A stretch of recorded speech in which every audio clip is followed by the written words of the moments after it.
आज काय परिस्थिती आहे तुमची, काय हालत झाली आहे, एकदा स्वतःच एकदा विचार करून बघा. आज मी जाहीरनामा प्रसिद्ध केलाय. भारताच्या इतिहासामधला हा पहिला जाहीरनामा आहे की या जाहीरनाम्यामध्ये कोणत्या गोष्टी आम्ही करणार आहोत हेही दिलंय आणि त्या कशा करणार आहोत तेही दिलंय.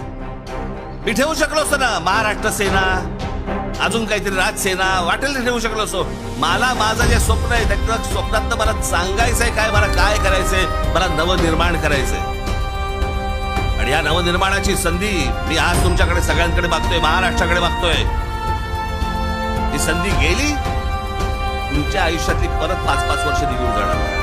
आणि पोटामध्ये आग असताना या उमेदीच्या वयामध्ये तुम्ही या गोष्टी हातामध्ये दिल्या पाहिजेत. अहो एवढं वाटोळं झालंय ना, राज ठाकरेच्या हातात एकदा सत्ता देऊन बघा, अजून काय वाकडं होऊ शकतं तुमचं.